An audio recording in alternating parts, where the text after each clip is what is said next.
Welcome to Politics Done Right. I am your host, Egberto Willies. This is a progressive program that will take the mystery out of politics. This is the program that will encourage you to make sure government becomes we the people. Whether you are liberal, progressive, conservative, or otherwise, you get to air your point of view. We are an independent media outlet that, unlike mainstream media beholden to corporations, we only owe allegiance to you. Remember, you can also send me a tweet at EGBERTOWILLIES. That is at Egberto Willies. Let us engage. It is Politics Done Right. Well, folks, welcome to one more edition of Politics and Right. I'm Egberto Willies, your host. Thank you so kind for being a part of the show. We are going to have a great show for you today. Welcome aboard, AVQ. First one in the house today. Welcome aboard, Michael Rutten. Welcome aboard, Yvette Avery. Herod, how are you doing, our beautiful Yvette? Union expert, union everything. And we have May Wood says, good afternoon, everyone. Bridge MCP is in the house. Melanie Keelan, second time for the day. Calling in from Barcelona, Spain. As well, we have May Wood. Let's see what else we got. What a Shiva Las Vegas is in the house. She says, happy Monday. And of course, we have Alistair Waters. Good afternoon. Alistair says, good afternoon, PDR Posse. And there we go with El Senor Bruce Pollard. Bruce Pollard. Let's see what Michael May. What did we hear from Michael that I missed? All right. What the F is wrong with YouTube today? They won't let me comment. It gets auto-deleted. I think I'm on shadow ban. Activity log says some activity may not appear yet. We have to make the distinction to separate civilian Palestinians from members of terrorist group Hamas. For some, that seems to be exceedingly difficult. Whoa, that's interesting. Never heard that before. They better get a better AI working, right? Better get a better AI. Maywood says, sorry if I seem a little distracted or sad today. I learned that two of my brothers, all within an hour of each other. Oh, I'm so sorry, May. I'm so sorry. Let's give all May that PDR Posse hug. We're with you, my brother. We're with you, May. We're with you. We're with you. We're with you. We offer you our most sincere condolences, my brother. Most sincere condolences. I can't even get my words straight. Oh man, what a way to start. Anyway, you have our support, brother. You have our support. Okay, let's see who else we got here. Para ver. Michael says, Rudden says, Egberto, I commented that same message during your live stream last Thursday. You called those who can't make the distinction between civilian Palestinians and terrorist Hamas as racist. Yes, yes, yes, yes, yes, yes, sir. Lee Grant says he's in the house, and Lee Grant as well gives our brother condolences for the loss of his brother. Sorry about that, my brother. Sorry about that. Anyway, we're going to have a great program for you today. Yvette Avery Harris says, sending my sincere prayers and condolences for your losses. May Wood, again, the family is with you, sir. The family is with you. As well from Shiva Las Vegas, Melanie Keelan. Thank you so kindly. We're with you, brother. We're with you. We're with you. Um. Anyway, let's talk first about. Let's get off to something that we can go off with. Sort of on the good side. Well, you take it for what it's worth. With Liz Cheney, I want to play that video first. Jay Ray, welcome aboard, Ray from Third Ward. Love having you here, my brother. Love having you here. Maywood says, thank you. One, Pee Wee had leukemia and passed in the hospital. Not sure what happened to Loa Lo. Oh, wow. I hear you, brother. I hear you. And 1 hour apart, that had to be tough. I get it. That had to be tough. Let's go ahead and start with the Liz Cheney video that I did, and we'll keep on talking from there. But let's go ahead and do that right this very minute. Here we go. And here is Liz Cheney. Liz Cheney appeared on CNN, State of the Union, as well as on many other network programs this Sunday over this week. And she gave an excoriation of the Republican Party like no one else could. Remember, she was a part of the committee who investigated the January 6th attempted coup on the United States.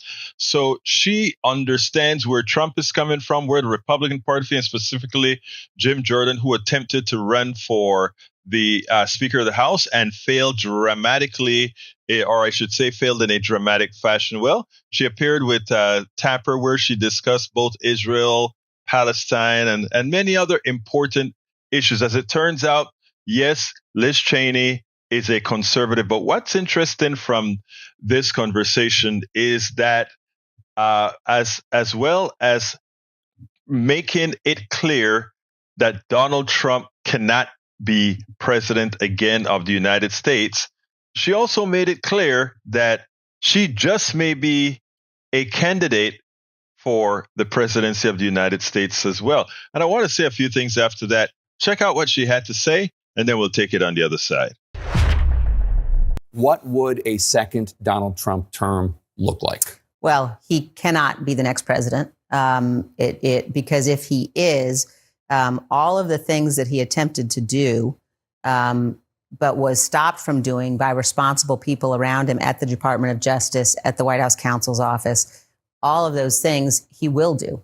There will be no guardrails. And everyone has been warned after January 6th, after our investigation, after all of the evidence that we laid out about all of the steps in his multi-part plan to overturn the election, there can be no question that he will unravel the institutions of our democracy. So we are facing a moment in American politics where we have to set aside partisanship, and we have to make sure that people who believe in the Constitution are willing to come together to prevent him from ever again setting foot anywhere near the Oval Office. But if it came down to it, even though you disagree with Joe Biden on almost every issue under the sun, other than maybe Ukraine and Israel, would you vote for him over Donald Trump?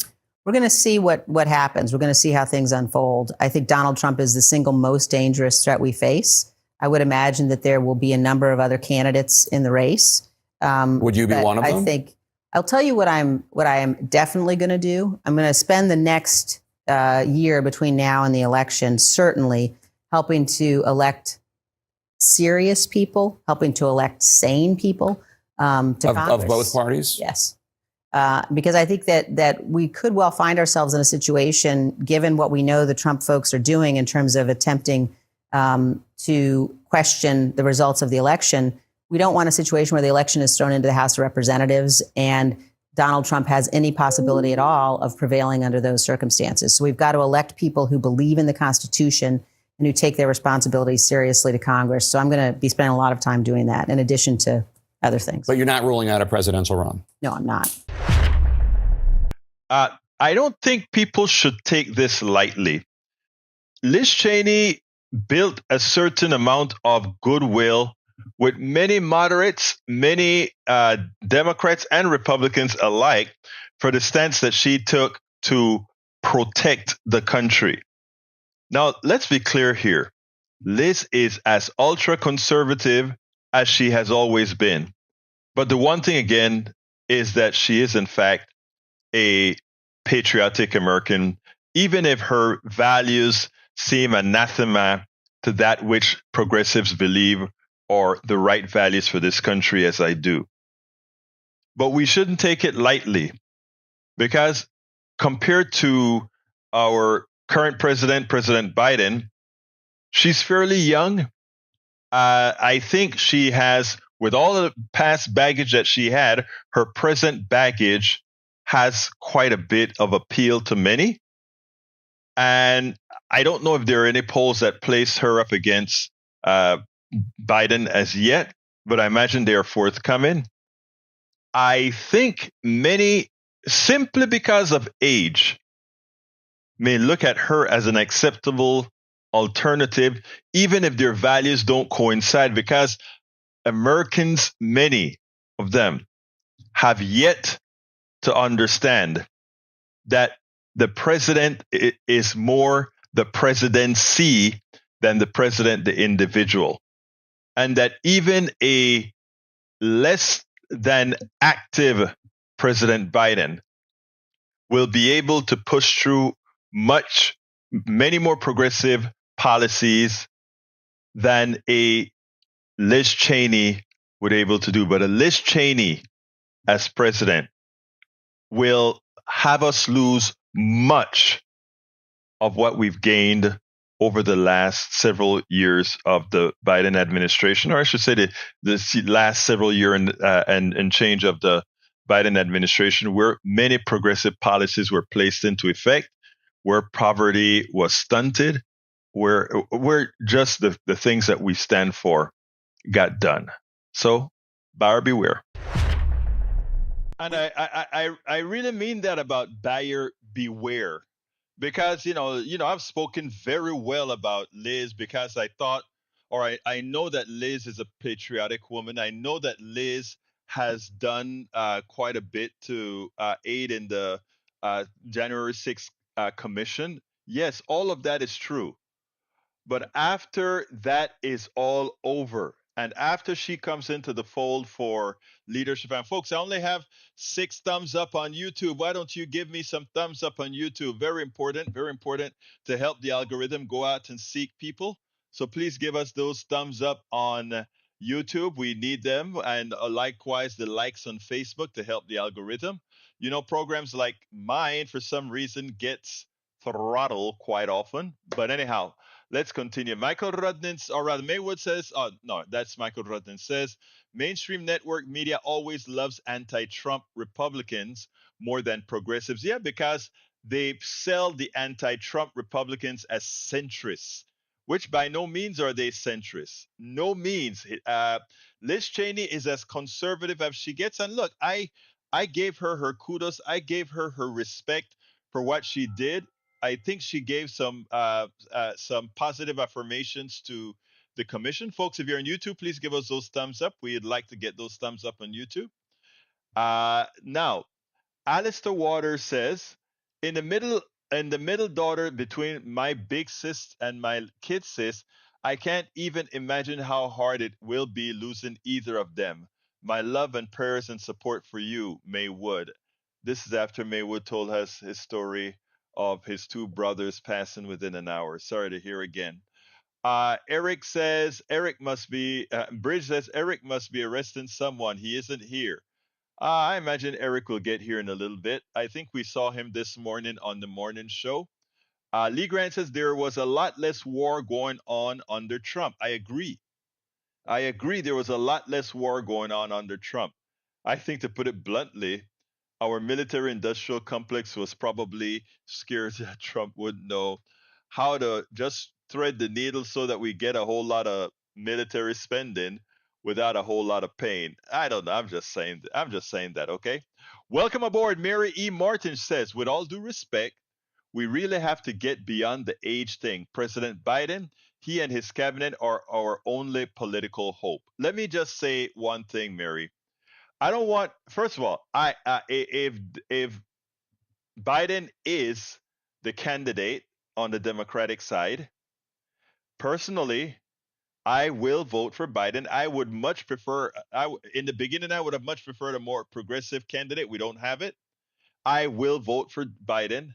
I will urge others to vote for Biden, but we cannot put our heads in the sand. Age is a real issue. And anybody watching Biden can see that age is a real issue. Your eyes are not lying to you. The man isn't a vibrant president, as vibrant as can be. And you can say slow and steady. But don't tell an 18-year-old or a 20-year-old slow and steady and to fall in love with somebody, especially somebody now who goes and hugs the war criminal El Señor Netanyahu. All these youngsters understand the plight.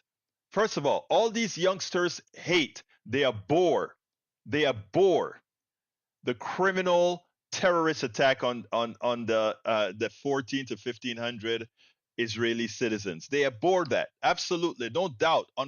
No doubt. But they also understand that what the Israeli government is doing to the Palestinians now and has been doing for the Palestinians since 48 is nothing more than inhumane. No matter how you cut it, if the stories were reversed, we wouldn't be taking the stance. And I'm going to play later on today the voice of a young Jewish woman who is the executive director of an organization and what she has to say. It is important that we are honest. It is important that we are in our deliberations, that we are consistent. It's important that we make sure that we treat all humans as humans. Netanyahu is a war criminal, and Netanyahu is currently conducting a genocide. You cannot help it. There are over 5,000 people dying, and he's decimating. 42% of the buildings in Gaza are now either damaged or blown to smithereens, along with many people yet unearthed. That isn't a response. That isn't a response to what has happened. That isn't even revenge. I agree with what the Jewish woman said, and that you will hear shortly. It is a genocide that is occurring in Palestine, and that our government is a part of supporting a tyrannical person like Netanyahu, I think is shameful. It is shameful that we're supporting. And again, so going back to you, my friend, Mary E. Martin, what is occurring right now in Palestine? What is occurring in Gaza? We better start thinking about it, and we better start realizing not only how many of the younger Americans, many of the younger people around the world, many of the honest, moral people around the world, what they're seeing. And when they see our embrace of that criminal, when they see us say, we let him do what he does and we are going to keep him stocked, our tax dollars will keep him with the material that will be blowing babies to smithereens. We are going to be complicit in that killing.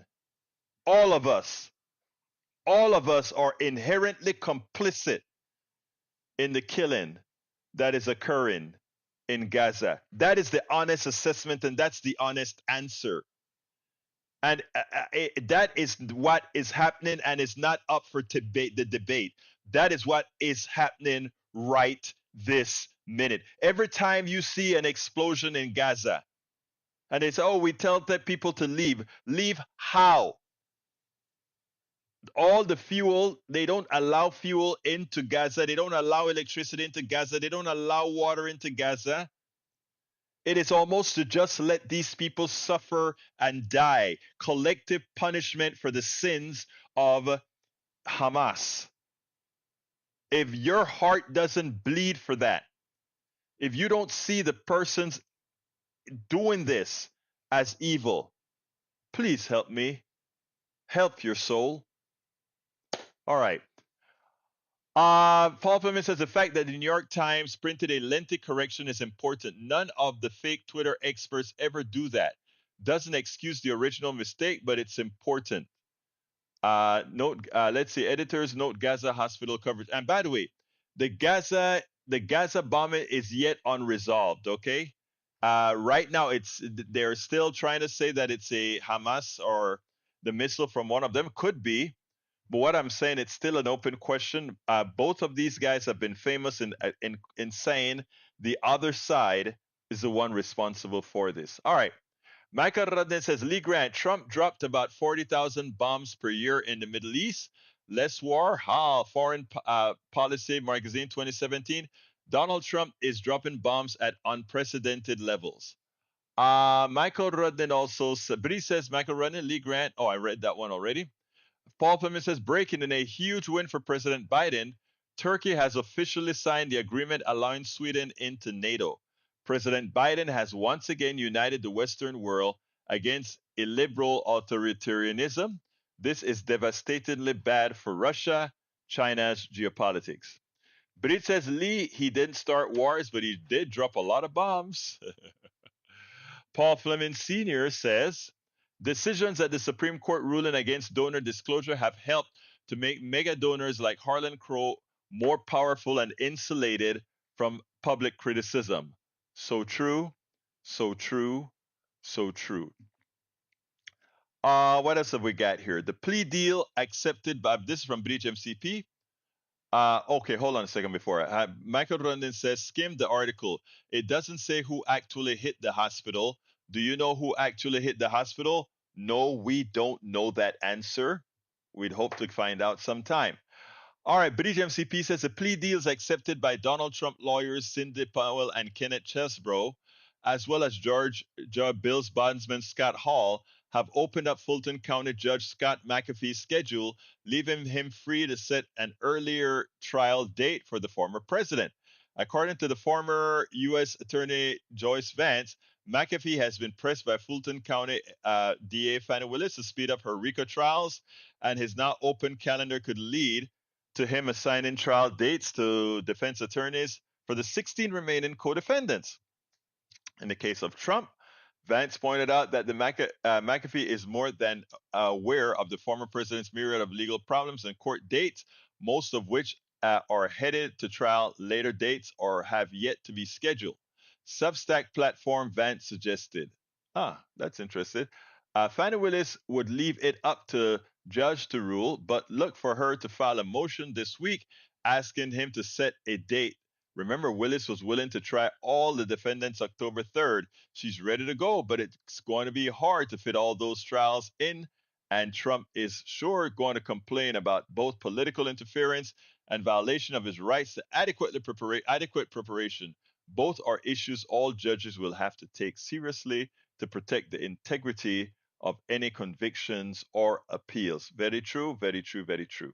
All right, what else have we got here? Replying to Daniel Ado says, I'm sorry to hear that. All the best to you. Cam, Cam, can I send you an iPad? All right. Paul Fleming says, Israelis rallying around the flag, but not Netanyahu. Exhibit A, Israel Democracy Institute poll. I love that. Israelis rallying around the flag, but not Netanyahu. Netanyahu is a criminal. Melanie Shapiro. I don't know what that Facebook story is. Melanie, you may want to put a little description before you just put the link, my dear. Paul Fleming says it didn't paste the graph. Mike Csack says, whoa, Michael Run is having a resort to a 2017 article claiming Trump was at war machine. Well, he had to go to 2017 because Trump was only president between 2017 and 2016 and 2020, right? Come on now, Mike. You know when Trump was president, right? All right, Bridge NCP says Israel keeps stopping and starting aid, but puts its foot down on fuel, which is needed for generators. Think about it, folks. How in hell are you going to run hospitals? Listen, Netanyahu is killing Palestinians and putting them under the rubble, and then making sure that there isn't fuel to run generators that can get them into hospitals to patch them back up. Isn't that the instantiation of evil, people? Isn't that inhumane? Come on now. Daniel Edo says Israel needs to exterminate Hamas. That's fine. Hamas did a lot of killing, but they don't need to exterminate the innocent Palestinians, do they? One doesn't have anything to do with the other. Bridge MCP says, Paul, save image and then upload to Imgur and grab link. Let's see. Genocide Unfolding by Craig Murray, UK Ambassador, Human Rights Activist and Journalist, 1023. Thank you for that, 18247. Michael says, Egberto, the conservative answer to how should Palestinians leave Gaza is start walking. This is it's not going to be as bad as the Trail of Tears. You know what? It's interesting. When I use a Trail of Tears example, on another show for what's occurring in Gaza, some people called me anti-Semitic. I am not going to allow anybody to think that calling me anti-Semitic is going to somehow make me less supportive of humanity. I'm sorry. My Jewish brothers and sisters know who I am, and they know me perfectly. And to put it bluntly, there are a lot of things I pass by them just to make sure I hadn't erred in some of the statements that I made. So, folks, that doesn't fly. All right, Mike Cisak says, Paul Fleming, the scariest part is how blind the left is to its wanton regards for people's rights. Namely, the Bill of Rights as an example. Actually, I think the people who have a missing point of view for the Bill of Rights are people on the right? They forgot the privacy for women, right? They forgot quite a bit. So we can go through that, but we won't. Michael Rene says, May, thank you. Either answer is an accidental misfire, not an intentional war crime. I don't know that, Michael, though. I don't know that it wasn't intentional. Again, I repeat, I think it wouldn't put for Netanyahu. It doesn't go past me that these guys would bomb a hospital so that people know not even a hospital is a safe zone. Because if a hospital is a safe zone, instead of going south like the Israeli government is telling to the Palestinians to go south, they may go to the hospitals. But if they know that not even the hospitals are safe, by bombing the hospitals, then that may be an incentive for people to go south. They decimate North Gaza and then repopulate North Gaza by making it a piece of Israeli territory. What do you call it again? By sending settlers into that part after it's been vacated from the north to the south. I mean, I see some nasty things happening here. All right, let's see what else we got here. Paul Fleming says, reprank skin on the claim that Democrats are blamed for Republicans' dysfunction in the House. Matt Gaetz and his group of 8 or 9 who managed to overthrow Kevin McCarthy did it under the rule McCarthy promoted that, well, we all oppose. He's a victim of his own terrible rulemaking. If you live by extreme MAGA rules, you die by extreme MAGA rules. I agree. You can't believe the crap that they want to blame Democrats for their failures. Not at all. Not at all. Not at all. Lee Grant says privacy for women is not in the Bill of Rights. No. Again, the right to privacy is a constitutional construct. Ask any one of the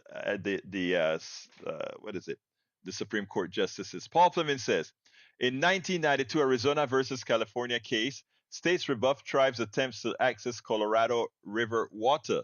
Unearthed records about the case show startling similarities in the ways states have continued to block access in the last 70 years. Look, anybody who thinks we follow treaties, anybody who thinks we follow the law, they need to wake up.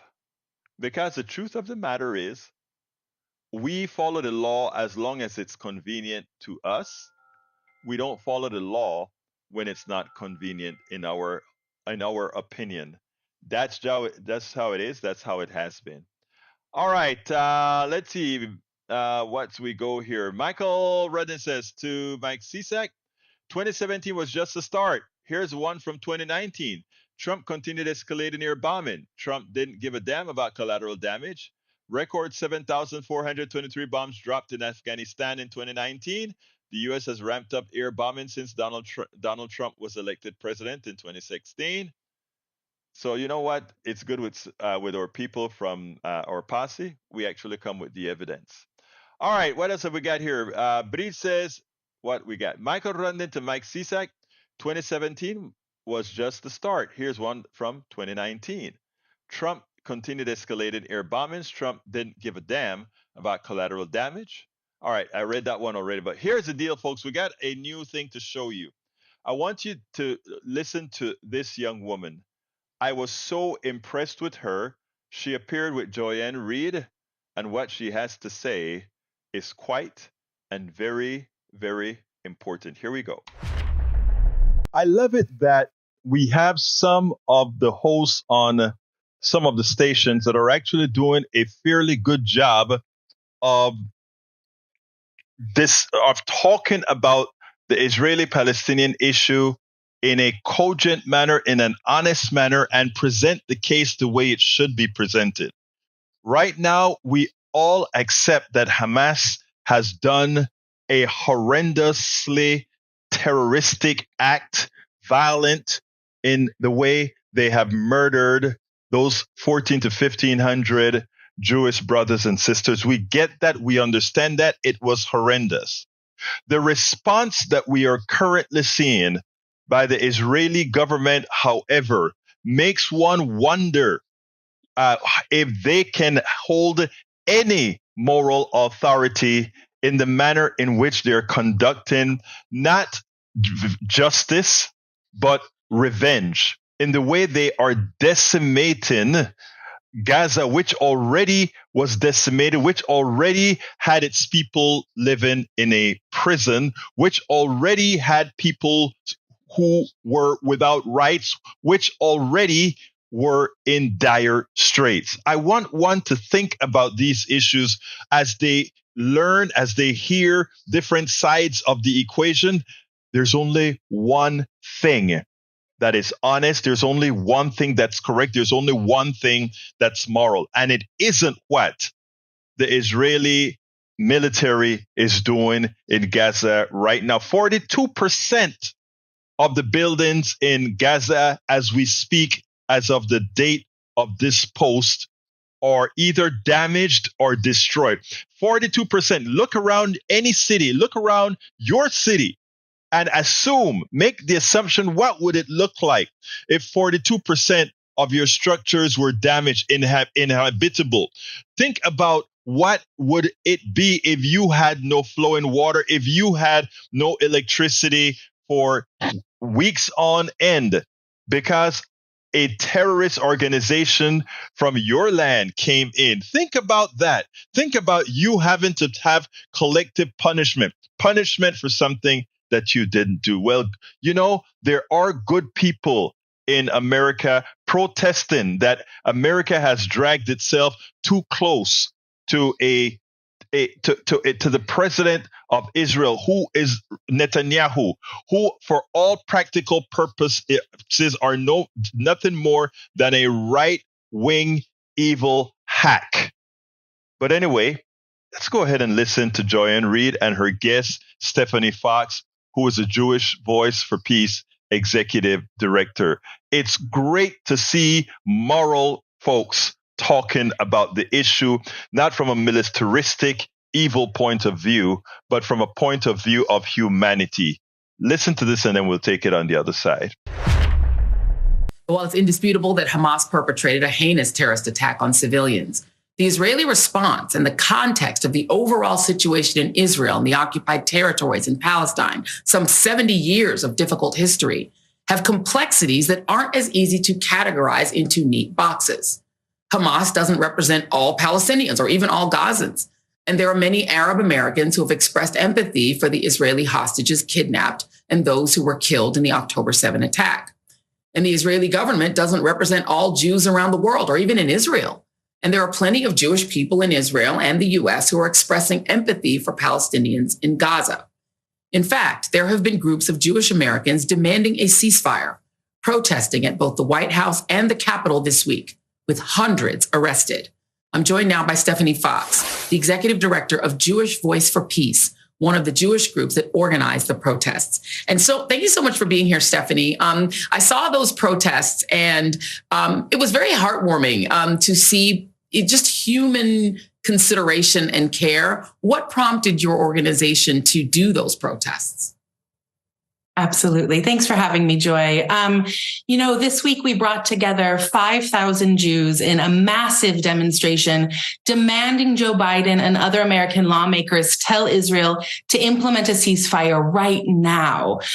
We believe this is the largest demonstration in history of Jews in solidarity with Palestinians. We were led by 25 rabbis in a massive civil disobedience where about 500 people staged a sit-in you're seeing there. And we did this while meanwhile the Israeli military is raining down bombs on Palestinians in Gaza, the 2 million Palestinians trapped by land, sea, and water, and air, there's no food, there's no electricity, there's no fuel. People are rationing food, drinking seawater. People are trapped under the rubble. Hospitals are out of electricity and whole families are being wiped off of the population registry because every single member, every generation has been killed. We see beloved Palestinian friends and colleagues in Gaza tweeting with their last few moments of battery life on their phones in English about what's going on, because they understand that we in the US have the power to stop this. It's our government that is pouring billions of dollars into what we really understand as a genocidal war on Palestinians being done with our tax dollars as a Jewish community in our names. And so we showed up to say, no, not in our names, not with our tax dollars. We refuse this. And it's interesting. I don't know if you want to comment on Marjorie Taylor Greene calling your protest an insurrection, but I noted that 300 of your members were arrested that day. That is a very negative context, comparison to the actual insurrection when people were allowed to go home. What do you make of the fact that peace activists were arrested when people who were storming the Capitol were allowed to go home?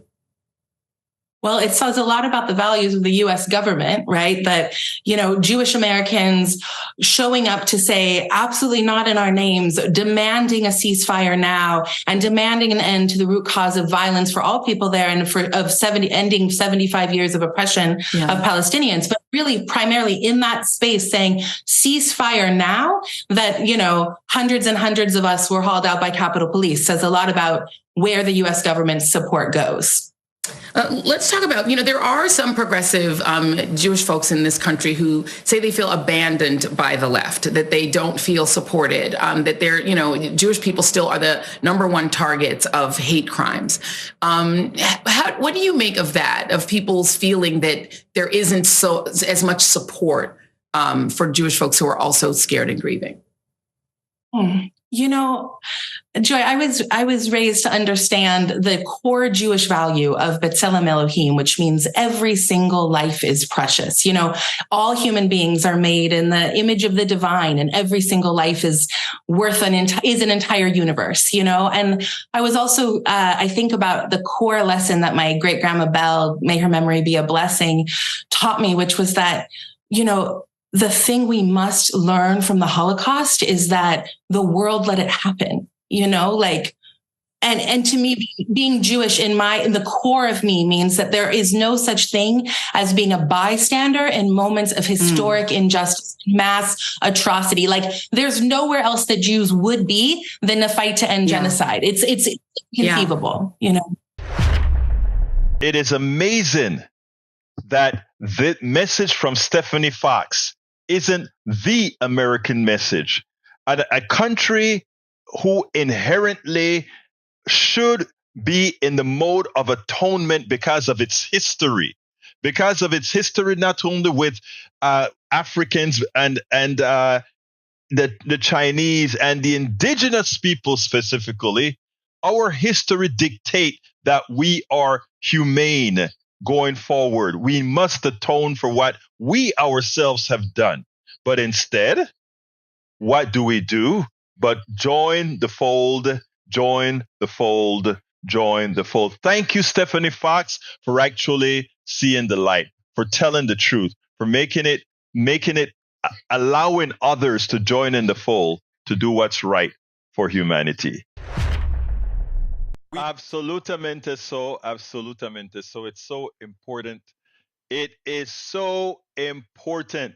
Bridge, I agree with you. Bridge says, I think Biden is screwing this one up. I think so. And the problem is this one can cost him with that audience he's trying, or an electorate that he's trying to shore up, specifically millennials, specifically Gen Zs. They understand the plight of the Palestinians. Look, nobody is trying to take away the evil that has occurred to our Jewish brothers and sisters. But the reality is the Israeli's government response is just an addition to what it has been doing to the Palestinians for decades, bombing without any regards, bombing indiscriminately, not considering the lives of Palestinians of any value. You know, I played a piece. I think I did this on I did it on a TikTok recently with the Palestinian doctor that was trying to explain to a particular host that a lot of our problems would be solved if we simply recognized that our Palestinian brothers and sisters were, guess what? Human beings. That's all.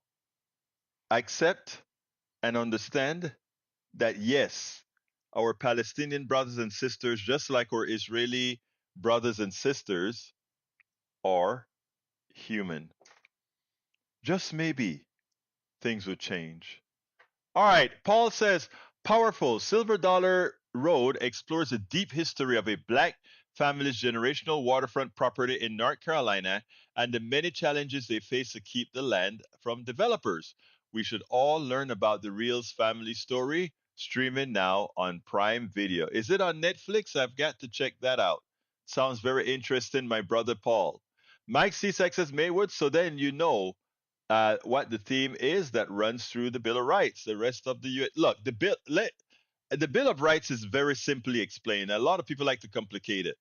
When the Constitution was written, it was just a property rights document, right? That's all, including including the popular rights of property rights of slave owners who, you know, wanted their property, human beings from Africa, protected as well.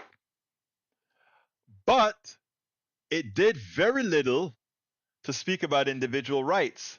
And then there is, of course, the fear of what they like to call uh, uh, a sort of a democracy where people, the tyranny of the majority. They like to talk about the tyranny of the majority, right? But no, the principles of the Bill of Rights are very simple. It is to protect the rights, your individual rights. People like to talk about the rights of the minority. Well, the smallest minority is the individual. That's the smallest minority, the individual. And that's who the Bill of Rights is made to protect, right? It says there are certain rights that we do not hold out to mob rule, is how many on the right likes to put it. I repeat, there are certain rights that an individual holds irrespective of what other people think. So therefore, you can't take away my right to say in the aggregate whatever I want to say. You can't take away my right to own a normal gun. You can't take away my right as a citizen of the United States. You can't take away, and these are rights that the Bill of Rights give to every citizen of the United States. Conservatives like to make it more complicated than that. It isn't. It isn't at all. It is very simple.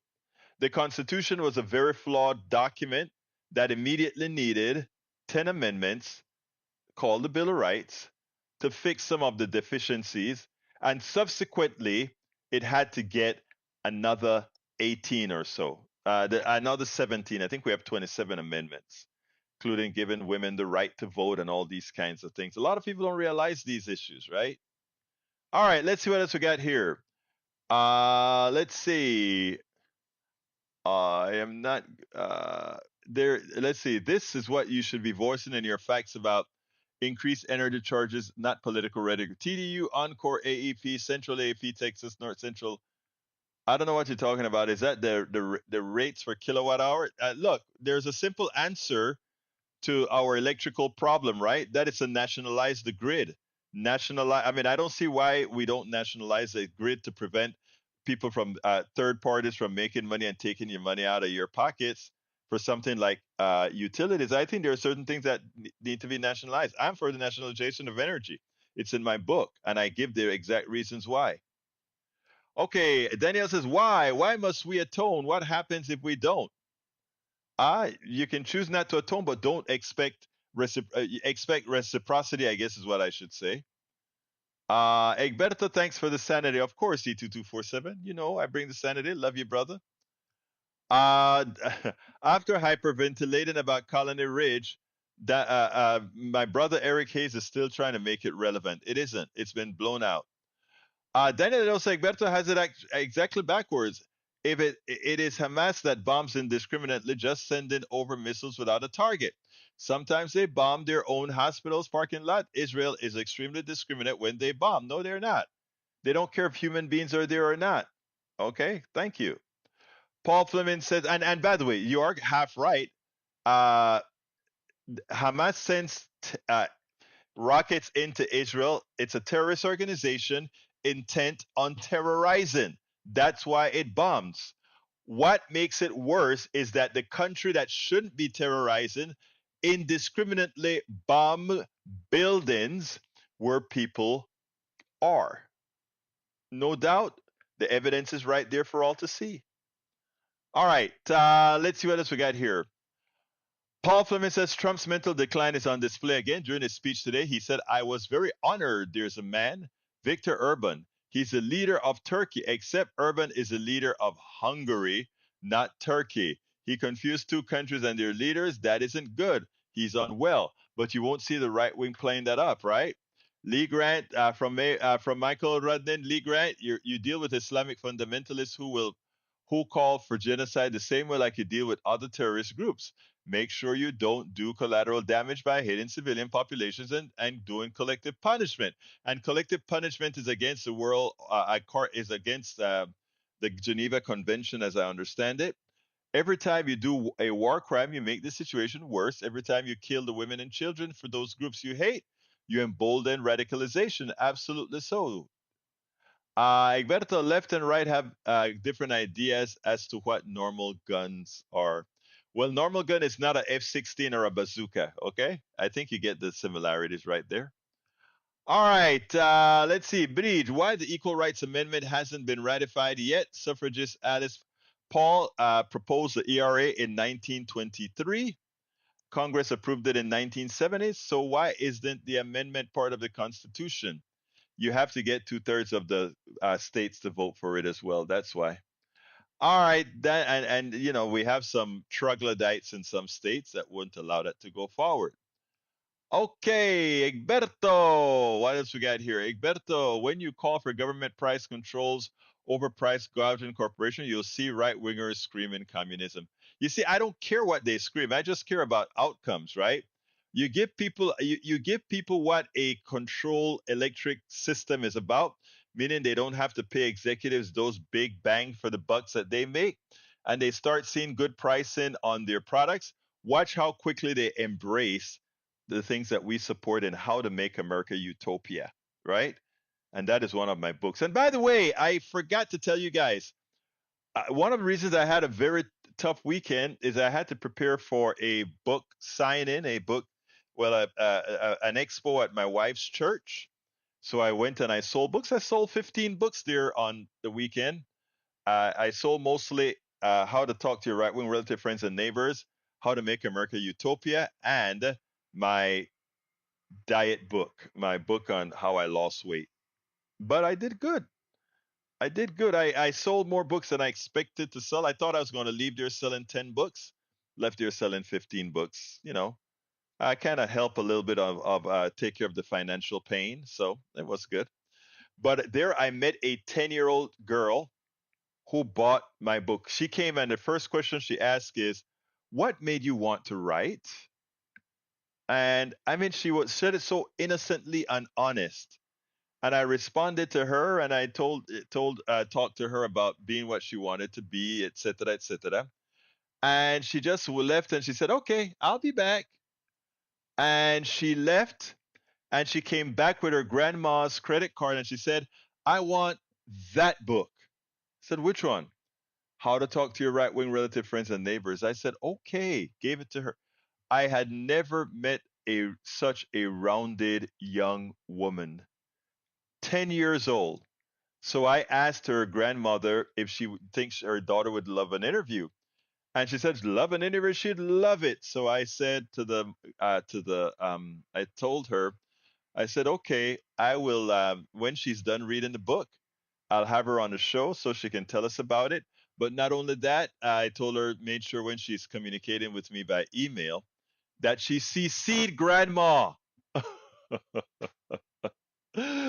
Oh my God. I want to make sure that, we all need to make sure and do things right when we're dealing with minors.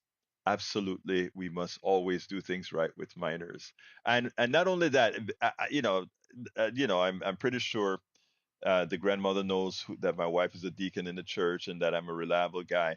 But for the kid, you want the kid to treat every single stranger the same, meaning beware, beware, beware. Anyhow, let's see what Bree says. Michael Rudnin, Eric Hayes, you understand that the environmental regulation against poop water is a good idea. What you get is that Republicans want deregulation while Democrats want regulations. Absolutely so. All right, what else have we got here? What else have we got here? We have, let's see. Michael Rudnin says, I really hope Eric Hayes clicks on this. The New York Times, the Trump administration rolled back more than 100 environmental rules. Here's the full list. Read it, Mr. Hayes. Tom Sarnik, how you doing, Tom? He says, per the Daily Kos, the GOP Bush-Trump tax cuts have added 10. That's one of the topics I have, so you can read it in my newsletter. Have $10 trillion to the debt. Bobby Grogan, a senior director for federal budget policy at the Center of American Progress, has argued repeatedly that growing deficits in recent years have clear a singular chief cause, Republican tax cuts that benefit most of the wealthy and profitable corporations. In response to Treasury figures released Friday, Grogan said that roughly 75% of the surge in the deficit and the debt ratio, the amount of the federal debt relative to the overall size of the economy, was due to the revenue decreases resulting from GOP-approved tax cuts over recent decades. Of the remaining 25%, he said, more than half was higher interest rates payments on the debt related to the Federal Reserve policy. Republicans are terrible at the budget. The last Republican president to have a balanced budget was Eisenhower. At the top of the marginal tax rate was 90%. And do remember, he's the one that said, beware of the military-industrial complex. All right. Paul Fleming says the Waltons are billionaires. We are not, and yet we contribute to Medicaid and SNAP benefits, which many of their full-time employees rely on. Because the billionaires are strapped for cash? No, we support people working full-time on below standard of living pay because their billionaire owners know need what exactly? This is the type of math question that makes me angry, as it should. Daniel Edo says, I love that phrase, collective punishment. It reminds me of that beautiful camps all elective leftists like Egberto and everything else on the left list will enjoy once again control of the country. I have been working on the camp menus. I am thinking the food will be meat heavy with excessive use of A1 sauce. Oh, my brother, my brother, my brother, my brother, my brother. Okay, we're coming to the end of the show. And I want to thank you all for watching. I want to encourage all of you to subscribe to my newsletter and to my program. We need a lot more support. So I ask you so kindly to become a supporter. It would be great if you could become a subscriber to either our Patreon or our other, YouTube subscription or our newsletter. But anyhow, let me put that link in there for you. You can support us by going to politicsdoneright.com/support. politicsdoneright.com/support. Here is the link, politicsdoneright.com/support. That has all the methods in which you can support us all together. Please subscribe to our newsletter. Please become a paid subscriber of our newsletter.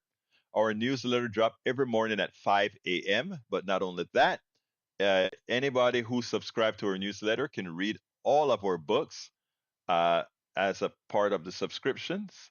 And not only can you read all of the book as part of the subscription, any subsequent books that I write, you can read. You can read any subsequent book you can read. Paul Fleming says today the Biden administration is announcing 31 tech new hub across the country that will create jobs and invest in American manufacturing. I hear you. I hear you. I hear you. Anyway, folks, please support our newsletter. Go to politicsdoneright.com/newsletter. Please become a paid subscriber today. That will really help us defray much of our costs. We cannot do this without you. Anyway, we got to get out of here. My name is Egberto Willies. I want to thank you all for coming to the program.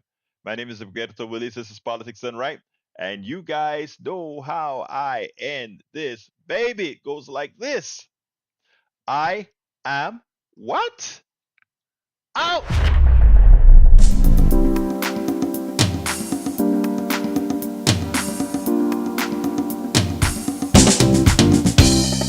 Welcome to Politics Done Right.